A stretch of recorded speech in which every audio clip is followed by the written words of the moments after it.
better because this is the exact same roster that they're running with. Well, they are one of the few teams who not make significant changes. Meanwhile, you look to bye weekend, you do have some old standbys there, and fortunately it is we're doing. We don't have Sheershoy, but we do have Shane, who's been sort of a journeyman in the Tier 2 scene. So curious to see what he has to show here as Toronto Esports gets straight into it. Dalton on Widowmaker gets the early pickoff. Pizza Demon, the pizza not quite delivered. Yeah, he's gonna have to fall back as JKW was able to get that resurrect off, but Nero is still laying waste to them with these rockets right now, just playing the environment really well. But oh, take a look, 3 quick kills come in for bye week. They're gonna be able to take the point as it unlocks. That really shouldn't happen the way it just happened, but blink and you missed it. Bye week gonna get first point control over Toronto Esports despite the opening from Dalton, and now bye week gets positioned a little bit more aggressively. Yeah, it looked like bye week were just really able to abuse the fact that they do have that Brigitte and Minish, right? And she does offer a lot of control, so Axiom and Guardian have to be careful when they push into her. Yeah, and I mean, this is also relying on Nero to do quite a bit over the top to sort of compensate for the Brigitte having ground dominance the way that she does. Now, again, looking for the rockets, landing some good splash, getting close, but Axiom, gonna get knocked right into the pit. And that is, of course, not something that you're gonna be able to res, so bye week, doing their part here, gonna hold the ground. And I wonder if Toronto really wants to stay in here because they're looking for the barrage, but this is risky. They get Leafa though, and this might open up Nero. Yeah, the Transcendence was also popped by Toronto Esports here to try and make that happen. JKW brings Leafa back into this, but here we go. As Nero comes in with the barrage, doesn't get much off of it. Most of it was defense matrix up, so it's still going back and forth. Guardian kept tabs on him the entire time, ruined the barrage from getting quite as much as it wanted. And overall, it's still bye week in firm control. Toronto Esports, they still think they can deal with this, but it's been a long slog that hasn't resulted in them getting the point. Axiom has invested the Primal Rage, knocking people to and fro, and finally Toronto gonna get some progress on the point, but bye week's coming back in, they can still contest. Yeah, the Transcendence is used as they dash forward now onto the point. JKW bringing Waifu back into this. He will be able to get back into his mech, and so now, bye week, with that pick onto Axiom, will maintain control over at Toronto Esports.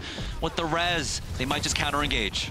Axiom gonna come back in again, rezzed up by Cruz. Toronto, though, on their last life. Bye week at 88%. Leafa takes down Dalton. And suddenly, things might be going bad the worst here for Toronto as Leafa continues his reign, takes down 2 on the opposite end.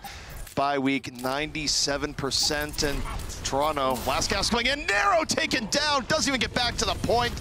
Overtime's in progress, but this is looking all but done. Yeah, this is the issue that they run into because they are pressured to just stay onto the point. That allows Leafa to play from the bridge with that Widowmaker, taking the shots that he needs. Crucial pickoffs coming in, even though it looked like at one point Toronto might have just been able to get the point. I would say, again, kind of looking back to the desk when we were talking about this, tank line of bye week is playing better. Part of that is that they were getting supported by Minish, who of course is the Brigitte, gives them that more powerful ground performance, but it wasn't compensated by Nero and the Arrow. Nero did not get enough done on the Pharah to justify the immense weakness that Toronto had on the ground, and to top everything off, Leafa was winning the Widow battle. That's a recipe for failure from the Toronto side. Yeah, and also talk about, we briefly touched on the subject. Sheershoy's not here. Shane is, you know, Shane, like you had mentioned, he has been a journeyman. You know what part of his journey is the 2018 Overwatch World Cup team, Canada team. So he is one of the substitutes or one of the tanks for that lineup, one of the starting 12. So this is an accomplished man himself. He's competed all across the board. He went to China for APAC and everything. So he has a lot of experience under his belt. Right now, he might be living in XQC shadow, but he's definitely a player that's continually rose up in the ranks. Leafa, for now, holding back with bye week. Bye week was able to deal with the dive. They demec Guardian. Guardian took way too much damage there. Wasn't healed up. Now, you're telling me Toronto has to defend this without a diva? Far easier said than done. And bye week knows it. That's why they're diving on in. They got Brigitte. They're ready to swing the flail and have a jolly good time. And just punch the Tracer in the face with your shield. You can do that, Minish. You're a Brigitte.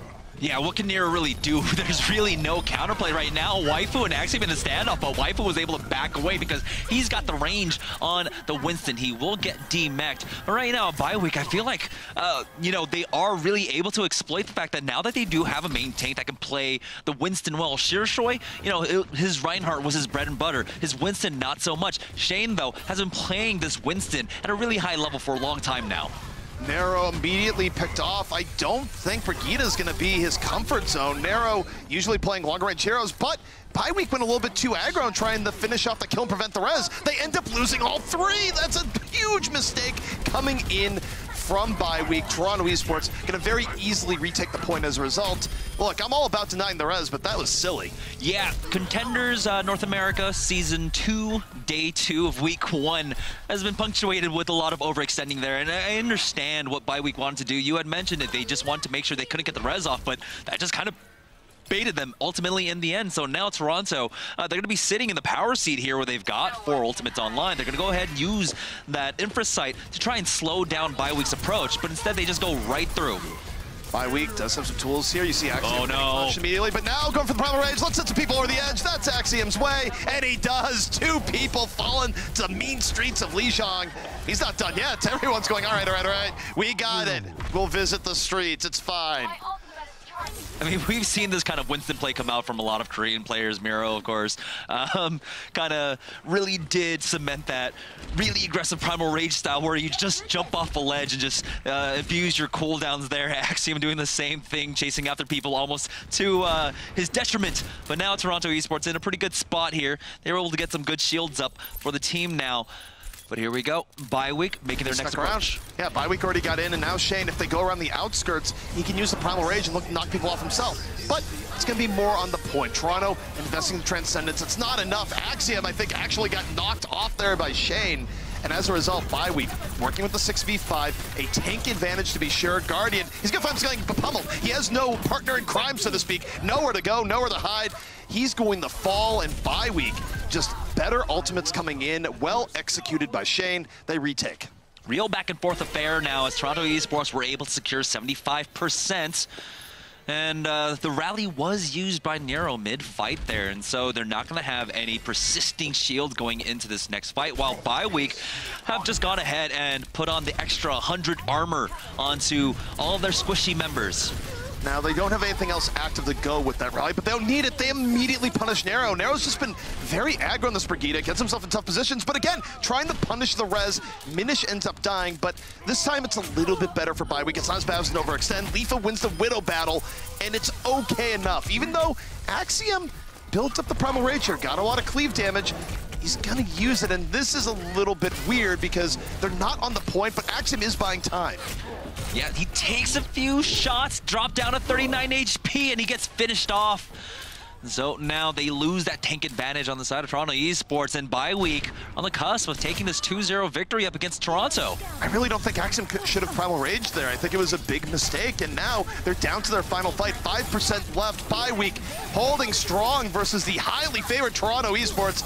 Minish gonna swing that whip 1 or 2 more times. Shu throwing in Transcendence. Who's gonna get the first pick off here? Both teams brawling out on the point, both passing into the Iris, and Minish is gonna be first to fall. Toronto might have a chance. Nero's rally is also up, so he's passively giving armor over to his team in the area, and so they will be able to hold on for now. JKW brings Shane back into this, but he will go down once again to Nero. So Toronto Esports keep this alive, and now it's gonna come down to one final fight. It's almost no ultimates in play right now, but Minish, as his team comes back for the retake, they will have the extra armor of that rally. He immediately pops the rally too. He does it super early, and I guess they don't want the mid-fight benefit. They just want to go in with that extra edge.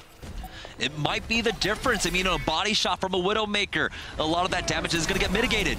All right, well, now we're getting into it. They do have the armor. Let's see if it matters. Shane builds up the Primal Rage mid-fight. Axiom's already sent Pizza Demon to the streets. Shane hasn't used the Primal Rage yet. Probably should use it soon. Axiom gets brought back into the fight.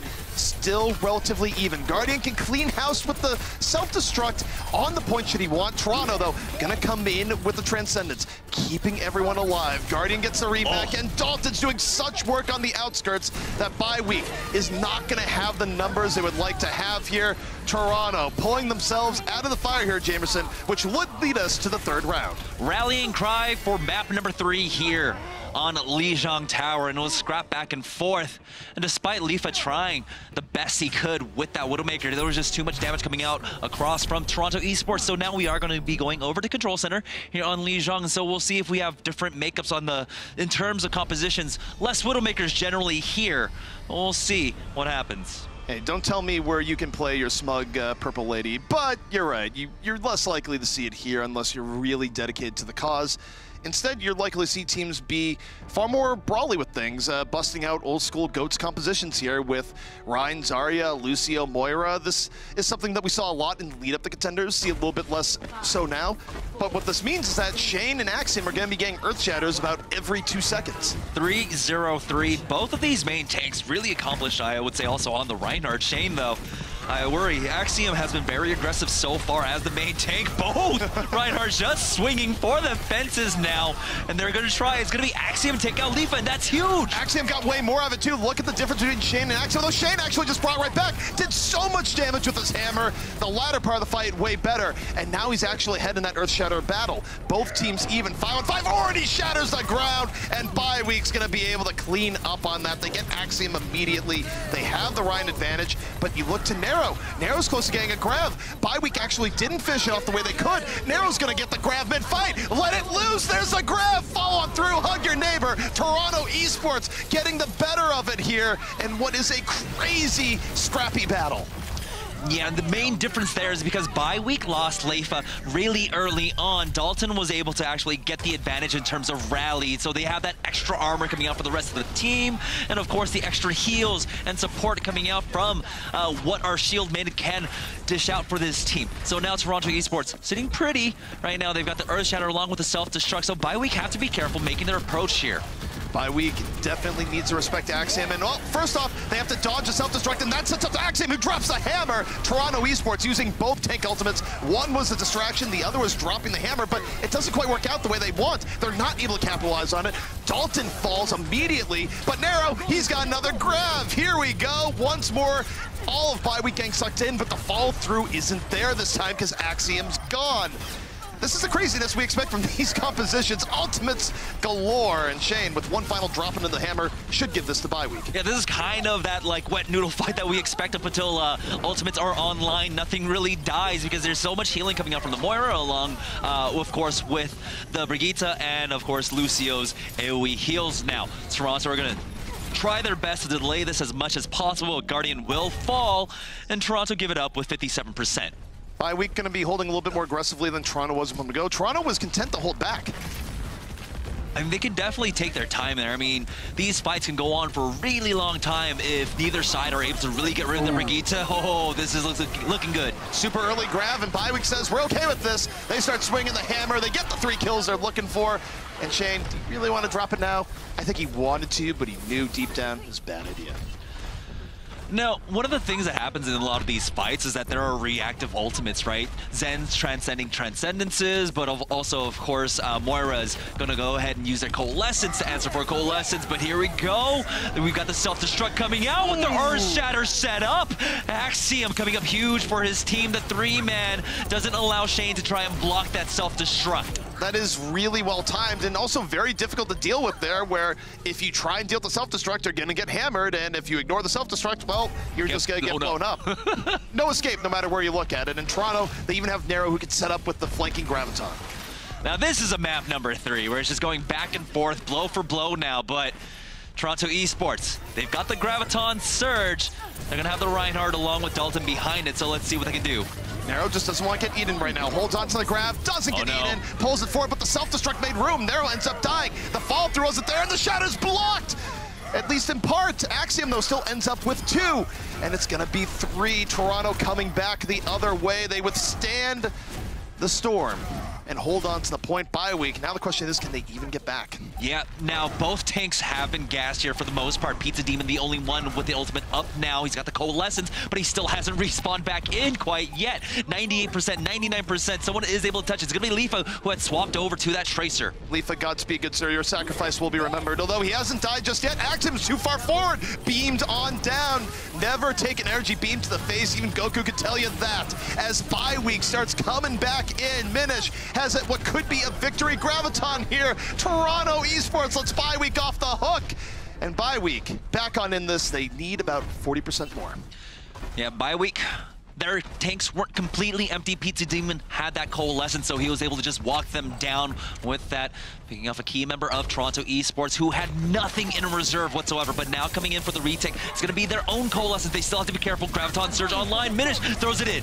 There's a grab. Are they going to invest the Earth Shatter? I think Shane would like to save, and they don't. Minish just melts everyone down. A one-man microwave as Bye-Week holds on. It's going to come down to one final fight, and Shane's self-restraint here, Jamerson, might have paid dividends. Yeah, he's got, of course, that Earth Shatter. We got to see the combination, Earth Shatter and Self-Destruct coming out from the other end. Can Bye-Week reconstruct that? Toronto Esports making their way on in. It's at 87%. Here comes the Self-Destruct. Self-Destruct moving in. Shane holding on. Axiom doesn't dodge the bomb. The shield unable to protect them. Shane solo shadows in the back when you really want a Zarya dead, I suppose. But he can't chase down Nero. Nero gets away, of course, because of Cruz helping him out. Cruz says, let's share some music. Let's drop the beat. Bye-Week returns on their own. Both teams breaking it down. The grab from Nero comes on out. Bye-Week in a sticky wicket. Lifa ends up falling. Waifu's down. Toronto Esports. Bye-Week, you've activated their trap card. Shane couldn't finish off Nero, and it's gone all downhill from there as Bye-Week is fighting for their lives, and Toronto is in control. They're just going to clean up JKW along with Pizza Demon, and as soon as he falls, or is at least off the points over time, still ticking away, they will flip it. Lifa is back to try and touch once again, but he cannot leave this. Do miracles happen twice? He did a good delay before. Can he do it once more? Rewind. Off the table. Shane down. Couldn't get the charge. Melted in the face. Bye-Week quickly running out of options. Pizza Demon might be unleashing the beast here at this beam, but doesn't have the fall through as before. Toronto picks them off one by one, and they take map one, but what a close map it was. What a close map, and really, I think the sum of all of our fears when it came to the meta, right? That was one that I as has become tradition, the last time I guessed it, I did write a poem for Twitch chat about that map. Damage outdated, DPS overrated, Hanzo fans debated, quad tank activated. That was Grizzly's EP, and I now share your worldview in terms of why I don't want to watch too much of that. But let's go ahead and break it down. That was as close to a real-life bar fight occurring consecutively over and over as I think we will ever get. It was a never-ending bar fight, honestly. Yeah. But ultimately, it just comes down to who hits critical mass and at what point. And towards the tail end there, well, we got to see what happened. You know, when you get your Graviton, your Earth Shatter, your Self-Destruct, along with your Coalescence, you're probably going to win that fight when the enemy team doesn't have it. Right. Let's clarify the world we're living in. We're living in a world where, oh, Orion has his third Earth Shatter in a fight, or Zarya has her third Graviton. Sure, why not? But there was more to this map than just that last round. Things were a little bit more by the book here, and if by the book is throwing people off a building to their doom on the streets below, Axiom had a few pages in that book. I appreciated that because Axiom had just a little bit ago been knocked off by Waifu, and then Axiom's like, I've had enough. You're all going into the streets, which apparently in Lijiang Tower means you die. I don't know what's going on in those streets, but it's not good. You actually just get mobbed by people there who are upset that you've taken their rooftops away from them. They were actually going there to party, and I don't know what Overwatch is doing fighting for it to begin with. Yeah, I think in the lore it's just not really. I think they're just fighting. It was a cash bar. It wasn't an open bar, so riot. Yeah, but let's talk a little bit. Being serious for a minute, let's talk about Bye-Week here. This was, I think, as competitive as I've ever seen Bye-Week look. Obviously, this is a very different roster, but I mean, I really thought for a while they had Toronto Esports on the rope as we head into night market. I mean, the contribution that Shane makes, actually bringing the Winston into this roster, is huge because Shirashori really couldn't play it at this level. His Reinhardt, possibly, but not the Winston, and Shane immediately had an effect on the squad. I would also say, too, is that Toronto Esports really didn't seem comfortable playing the Brigitte for a lot of it. Obviously, they cleaned it up by the third round, right? But heading into that, Nero was getting picked off a lot where he's like, this hero's invincible. It's like, well, no, not really. The hero is pretty hard to kill, but you step 1 foot out of line, you can't get punished. So I think Nero had a bit of a learning curve there mid-series. And, I mean, Toronto, at heart, they're a dive team, right? They're most comfortable with dive, and a lot of people kind of predicted going into the season that Toronto would be worse because they're going to have to adjust. You can't run dive all the time the way you could in the past. Certainly there was a moment on Night Market as well, that second map, where Bye-Week felt like they had advantage, and then they did just kind of do the classic competitive play fixture where they won the team fight and then pretty much chased the team all the way back to the spawn, lost 3 people. I'm sure everyone watching at home has had that moment where like, no, guy, come on, just stay on the point, stay on the point. And it ended up costing them, and I wonder, had that gone differently, if that would have been the end of that map for them. Very well could have. I mean, anytime you have a match that's this close between the two different teams, I mean, you can drill back and be like, one thing different in this team fight, it's a different outcome entirely, but it also is a testament to the idea that, hey, there's a lot that coaches could do for these teams in terms of, guys, go back, maybe don't do this in the future. I was going to say, the coaches just don't do it in the future. Do not leave the point. Don't go chasing to the spawn. But next map is going to be Eichenwald as chosen by bye week, so they will have a chance to equalize. Eichenwald, a map we've already seen once tonight. Yeah, and it's interesting to look at this. I don't know if we're going to be seeing quite the same level, say, like Pharah Widow play we saw before, although Dalton has been very good at Widow in the past. It was probably a slower start for him. One thing that's worth noting on Lijiang from the night market is that even though Lifa was playing out of his mind in the beginning, Dalton was starting to do better and better, so this idea that Dalton could be warmed up here for Eichenwald, actually not that crazy. All right, we're going to hop into the match. Can bye week kind of capitalize on the early momentum they had? Can they tie up the series? Or will Toronto Esports go up 2-0? Well, I'd say for Toronto Esports, Jamerson, they didn't really expect to go in here and be like, oh, we almost dropped a map to bye week. Even though they're much improved, it's kind of a reality check of this is going to be a tough group in Contenders. It was very close, indeed. I mean, both on Night Market and, of course, when we finished it off on Control Center. But now, this might be a map where it could be much different, right? Minish is, of course, on that Brigitte right now. We haven't really seen that much of her. We got to see Tailspin use her to pretty good effect in our earlier matchup today. Yep, and I mean, Nero definitely has had his moments on Pharah where, even though I'd argue his best moments have come from things like Genji or Soldier, it is something that's in his arsenal. Just, you know, compared to some of the other people who are just like, oh yeah, he's a Pharah specialist, and the term of like Mangachi or Tailspin, it's lower on his hero totem pole, I would say. Yeah, one thing to note there, just before we had to pause that game, Facility was actually brought in. And so, you know, I know him mostly for like his Genji play, right? That's what we got to see a lot of during his World Cup days last year. But now he was over, I believe he was on the Widowmaker, which he's also very accomplished on that. So I'm excited to see. I'm not entirely too sure if he's been flown over to the Toronto Esports house quite yet. If he's playing on European ping, it could, you know, be a little bit of a different mess. Well, I mean, we know one of two things, right? He's either here in the States and incredibly jet lagged, or he's playing with higher ping. Like, there's no way of avoiding it given the time frame. So one of the two. He's not at 100%. Obviously, we're just ironing out some technical difficulties, making sure the players get back into that game. But yeah, as you said,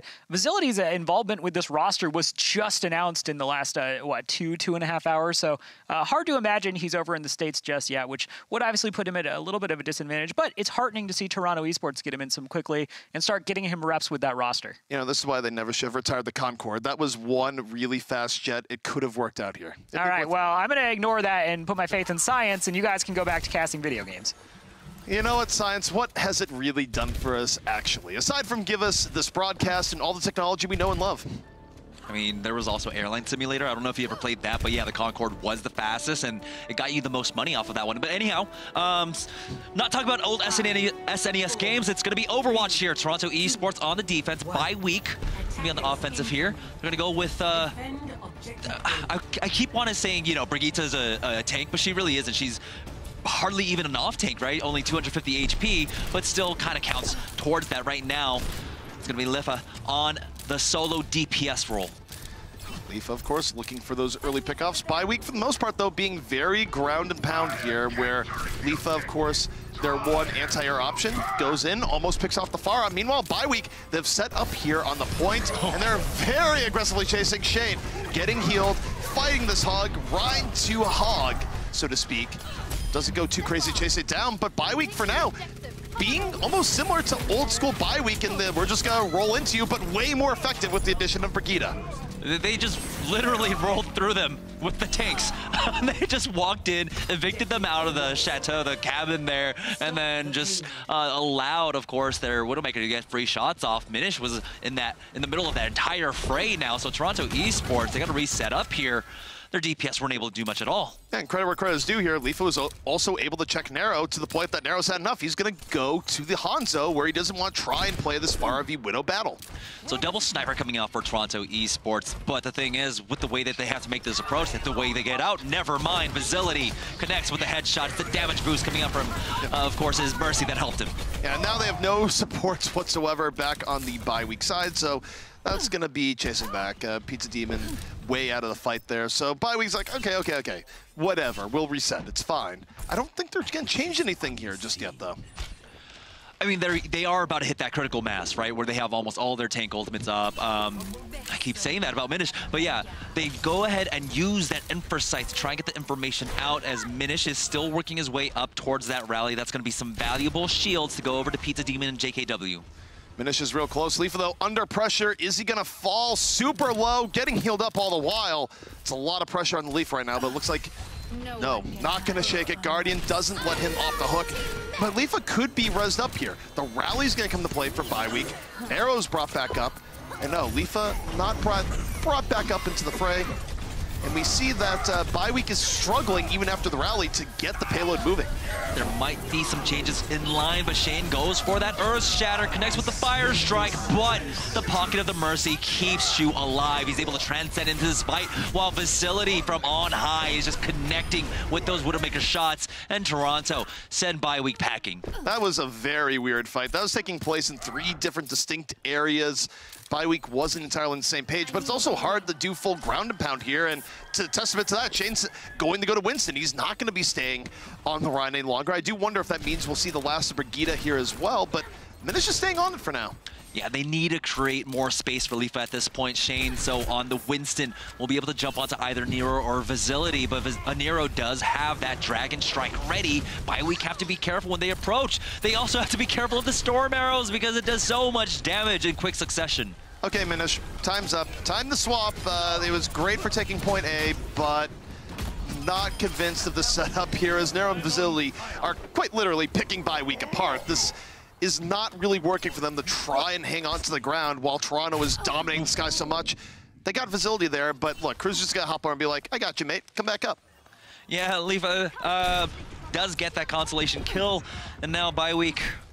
They still have to figure out how they're going to approach this, as, of course, the Dragon Strike, along with both Sniper Ultimates now, then Infersight also used to zone them out. Bye week are approaching the point.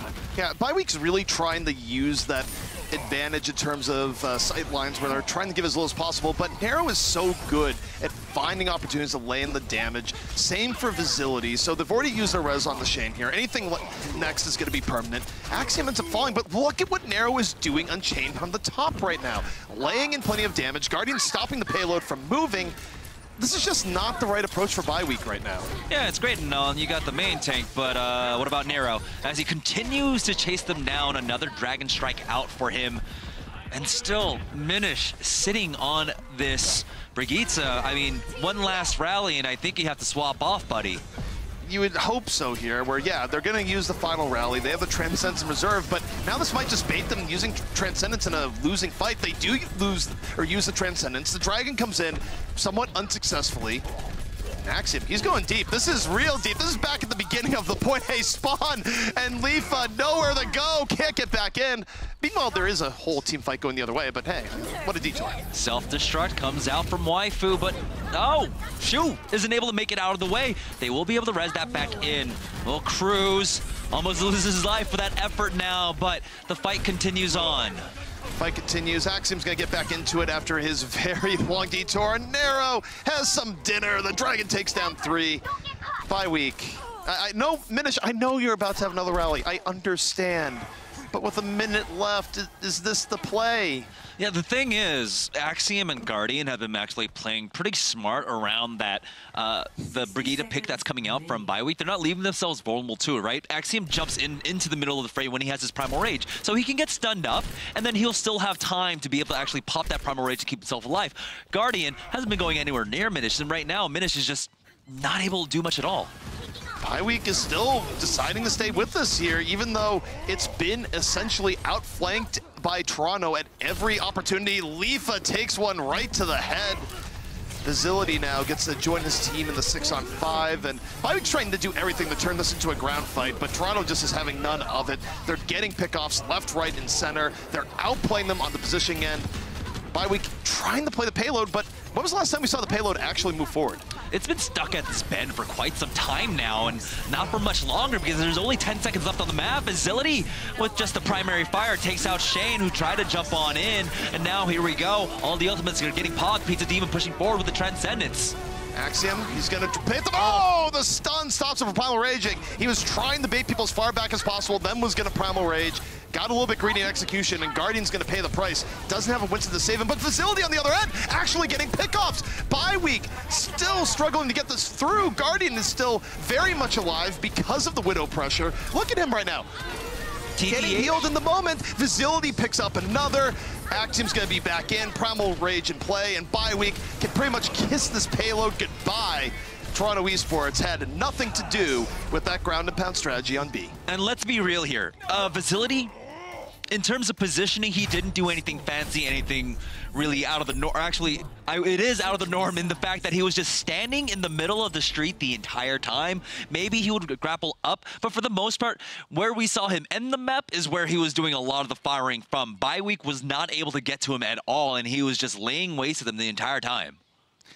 I'm just a little bit confused at Bye week here, where it's like, look, I applaud their execution of the tank-heavy setup with Brigitte for getting point A, right? It was very good. It caught Toronto off guard. It was great. Toronto, though, was very clearly out-positioning and outplaying them for such a long time on point B. And Minish as hero pool, he can play things other than Brigitte. Like right now, we see him showing Hanzo, for example. He's a fairly diverse player. You don't have of the very heavy Brigitte-esque setup. You can change things up, and frankly, when you go that long without any progress, just please change something. He really did kind of just like fall on his own rocket flail there. So now Toronto Esports can send this to match points by taking this map. And it's in a very similar position to where our first Eichenwald map actually ended earlier tonight, just there on that bridge.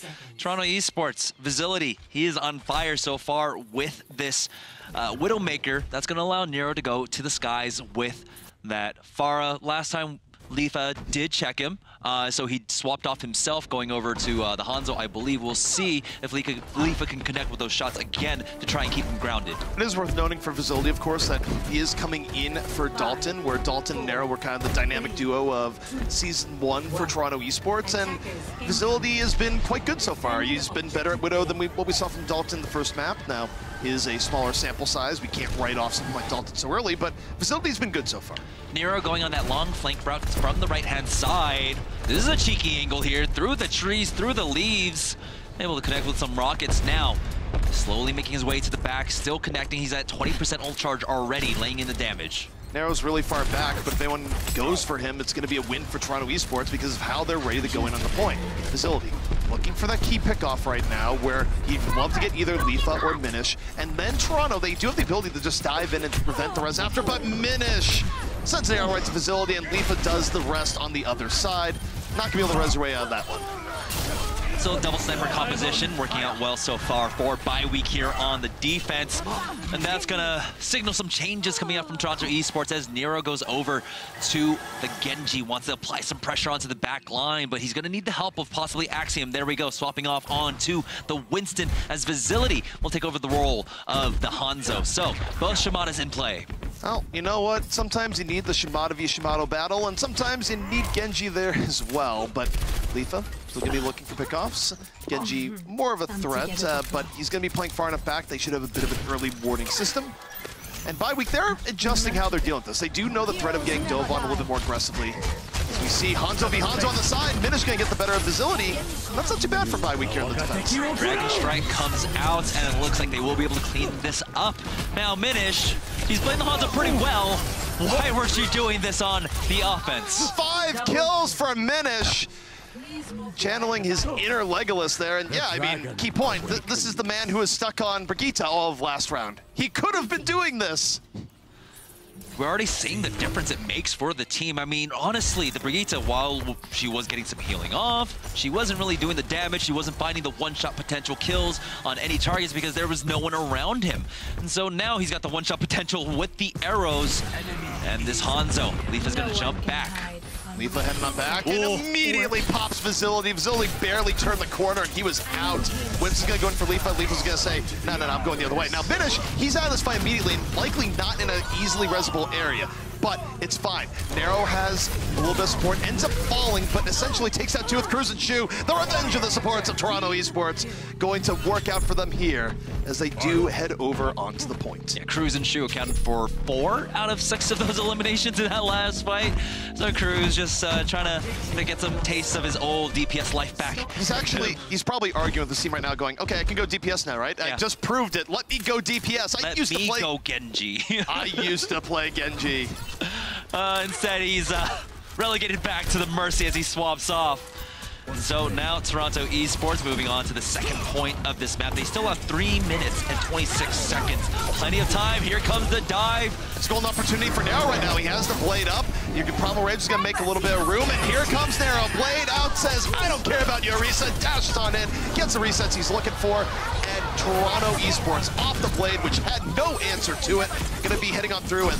That's a bold res. That's a bold res. He gets it off, and never mind, Shane doesn't actually survive for that long, and so now Bi-Week are going to have to scramble just to get back onto the point. We're going to have to see some swap off Shane going over to the Winston, and now Waifu, will he be able to touch it? Take a look at the golden box of victory. They're really close. This could end with a bit of a whimper here. Toronto Esports takes Ike involved pretty easily at that towards the end, and I mean, that was just weird. JKW essentially self-staggered with that res and put the nail in the coffin of them getting back. It is one of those situations where, yeah, you got the res off, but scoreboard, well, yeah, it's not really necessarily the way you want to go out. We did get to see, though, at the end there, no one was able to even touch the point. So he had to go for any kind of, like, delay. And so going for that res, he was stopping the payload and then, of course, getting Shane up, but Shane instantly got deleted there. It was the only thing he could really do. Yeah, I mean, there was no good solution there, to be sure. I like trying to at least run away. I like trying to run away as opposed to putting yourself stationary in front of the whole team. Being a coward is always a good option. I normally disagree, but I think this was one of those times where maybe discretion is the better part of valor. AKA being a coward. That's not what I said. Totally different things. But Bi-Week did manage to kind of hold Toronto Esports off there for what felt like a good minute or two there. And then, of course, Toronto Esports just kind of broke it wide open. And I actually thought they might have been able to hold it, but go ahead and take a look at kind of how this went down. Hey, I mean, dive is still good, guys. Did you guys know that?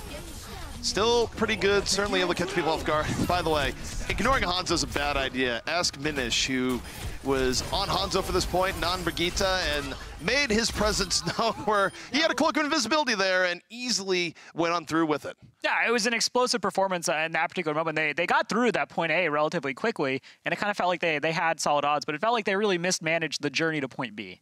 Yeah, on the offense there, I really don't understand what that Brigitte is supposed to accomplish for the team. You know, she does offer a lot of control, but the way that Guardian, along with Axiom, were actually playing, they were avoiding her for the most part, so she wasn't able to really shut them down. I mean, you saw on the flight path for a lot of the times when Guardian was coming in with his rocket boosters, he would dip in and then dip right on back out and make sure he didn't get caught out. Can we just note that was Axiom's excellent adventure there, where the rest of the fight was T-pod point B, and Axiom's like, I'm chasing you back to the spot of point A, let's go. Sometimes it's about sending a message. It's making sure your opponents have the fear of you. I think at some level, he's like, he's not going to chase me this far back. And he's like, oh my God. He is. Still chasing me.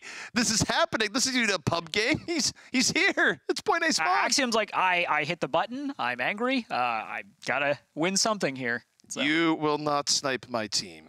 Yeah, that was pretty much the end of Waifu, I believe it was, on that Widowmaker. So, rip. Unfortunately, F for respects for that poor Waifu. But it is interesting. We bring up the Brigitte, and she's certainly a hero who, in her limited time in competitive matches, has certainly been very powerful in certain respects. But when you have a map where there's so much wide open space, there's so much verticality, I mean, look, she can't reach that far. So her effect kind of becomes much more limited. And that control you're talking about, Jamerson, maybe mitigated somewhat in that circumstance. Yeah, I mean, once you get to second Eichenwald, you really do need to be able to control that high ground. And with the way that composition works, it's not about jumping up to the high ground. It's about moving together as a unit to get there. But Toronto Esports weren't even letting them do that. Facility was just destroying them just on the way in with that Widowmaker because he had all the free space in the world. Yeah, and then, of course, we saw Nero, just that replay, playing the Hanzo the way we expect to see it played. Dragon Strike, certainly a much deadlier move in a world where Zarya exists. Oh, yeah. And, I mean, look, Hanzo has a lot of good friends right now in the meta, beyond the fact that he has been buffed, and we've been seeing more Hanzo than we've really seen at any other point in Overwatch history. So it's been a good time to be a Shimada. Yeah, a great time to be a Shimada brother. Also a great time to grab a snack because we are going to head to a quick break with Toronto Esports up 2-0, but don't go anywhere. We'll see what happens in this matchup on the other side of the break.